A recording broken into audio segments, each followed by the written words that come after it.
A história do Palácio Tiradentes começa muito antes do início de sua construção, em 1922.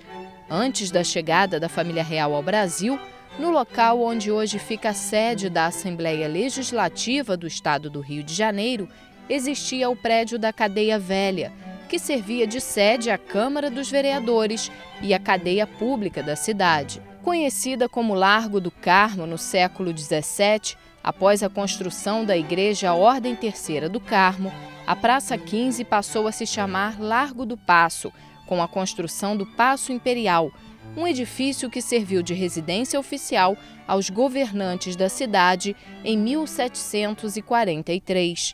Após a chegada da família real no Rio de Janeiro em 1808, o Convento do Carmo e o prédio da Cadeia Velha serviram como alojamento dos empregados da coroa e o Paço Imperial passou a ser a residência da família real no Rio de Janeiro. Com a proclamação da independência no dia 7 de setembro de 1822, o Rio de Janeiro passou a ser a capital e o prédio da Cadeia Velha virou sede da Assembleia Nacional Constituinte, responsável pela elaboração da primeira Constituição brasileira. No dia 15 de novembro de 1889, um golpe de Estado derrubou a monarquia, implementando a República.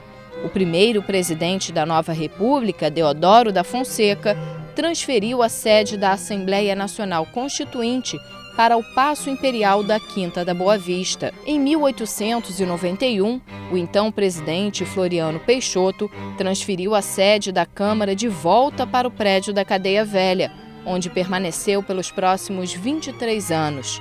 Em 1914, a Câmara foi transferida para o Palácio Mourão, onde permaneceu até 1922, quando foi novamente transferida para a Biblioteca Nacional, aguardando o fim da construção do Palácio Tiradentes. O prédio da Cadeia Velha ficou fechado até a sua demolição em 1922. Cada mobília do palácio conta um pouco da história do país. As cadeiras encontradas também no Salão Nobre trazem fatos curiosos sobre o passado. Uma das obras de arte com maior importância no Palácio Tiradentes é a pintura do teto do Salão Nobre, feito por um artista brasileiro mais conhecido internacionalmente, João Timóteo da Costa. O plenário do Palácio Tiradentes é uma obra de arte em si. Nele podemos encontrar pinturas de Eliseu Visconti e dos irmãos Chamberlain, que representam um resumo da história do país. Já o vitral do plenário representa o céu do dia 15 de novembro de 1889, o dia da proclamação da República.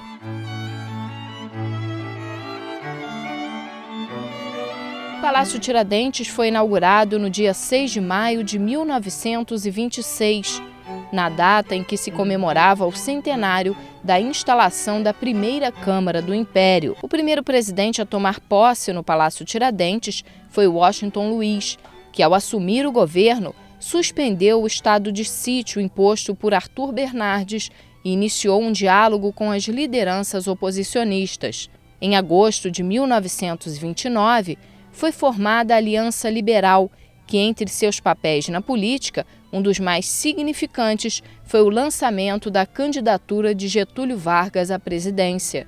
Neste momento de tensão na política brasileira, aconteceu dentro do Palácio Tiradentes um dos momentos mais marcantes em sua história.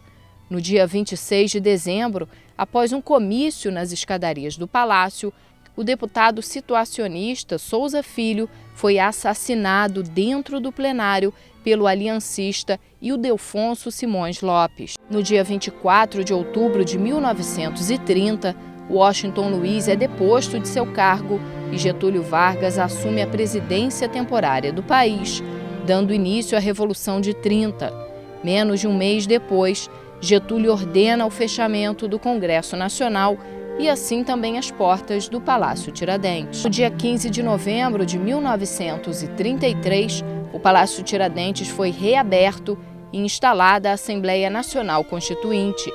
Em 34, a Constituição foi promulgada e os constituintes elegeram indiretamente Getúlio Vargas para presidente com um mandato de 4 anos.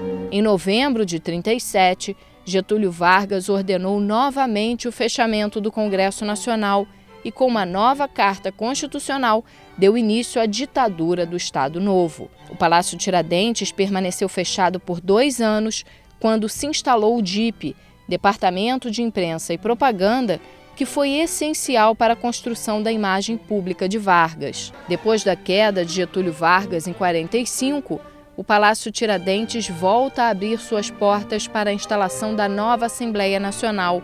Foi promulgada a nova Constituição em 18 de setembro de 1946, sob o comando de Eurico Gaspar Dutra.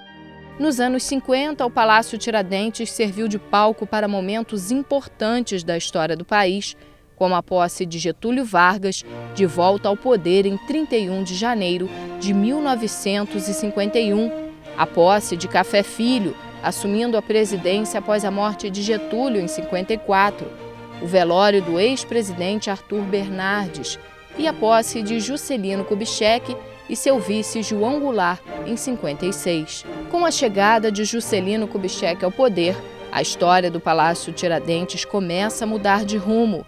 A capital do país agora se mudaria para Brasília e no dia 12 de abril de 1960 foi aprovada a Lei Santiago Dias, que definiu a transformação do antigo Distrito Federal em Estado da Guanabara. O Palácio Tiradentes passa a ser a sede do Legislativo do Estado da Guanabara, que teve como seu primeiro governador Carlos Lacerda. Mas pouco tempo depois, as portas do palácio se fecham novamente. A Assembleia Legislativa do Estado da Guanabara passa a atuar na antiga sede da Câmara Municipal na Cinelândia e o Palácio Tiradentes passa a ser usado para a realização de congressos, simpósios e convenções partidárias. Ainda fechado, o Palácio Tiradentes foi ponto de encontro de uma das mais importantes manifestações populares, a Passeata dos 100 Mil, em 1968, que expressava a rejeição do povo diante da ditadura militar. Com a fusão do estado da Guanabara com o Rio de Janeiro, o Palácio Tiradentes volta a exercer suas funções legislativas como sede da Assembleia Legislativa do Estado do Rio de Janeiro. A Constituição do novo Estado foi promulgada em 23 de julho de 1975. Após o restabelecimento das eleições diretas nos anos 80, a nova Constituição Estadual foi promulgada no dia 5 de outubro de 1989. Atualmente, o Palácio Tiradentes é a sede da Assembleia Legislativa do Estado do Rio de Janeiro. Os 70 deputados votam nos projetos de lei nas sessões plenárias. Os deputados também trabalham através das comissões permanentes, que analisam os projetos que serão votados nas sessões ordinárias. A Alerj também presta serviços à população do Estado. O Alô Alerj é uma central de atendimento onde qualquer pessoa pode ligar e fazer uma denúncia, uma reclamação ou até tirar dúvidas. A atendente vai analisar o pedido e encaminhar ao órgão especializado no assunto. Para entrar em contato com a Alô Alerj, basta ligar gratuitamente para o 0800 022 0008. Os serviços disponíveis à população não param por aí. A biblioteca da Alerj fica aberta ao público de segunda a segunda, das 10 da manhã às 5 da tarde. A biblioteca foi criada em 1947 no estilo renascentista italiano, com as paredes cobertas de estantes em embuia e piso em mosaico de madeira. Seu principal acervo é de diários oficiais das esferas estaduais, municipais e federal, os anais de toda a história política, desde a Câmara dos Deputados Federais até a Alerj, e a coleção de leis do Brasil desde o Império. A biblioteca fornece cópia de até 3 folhas por pessoa e quem quiser também pode fazer consultas online através do site da Alerj, que é o www.alerj.rj.gov.br.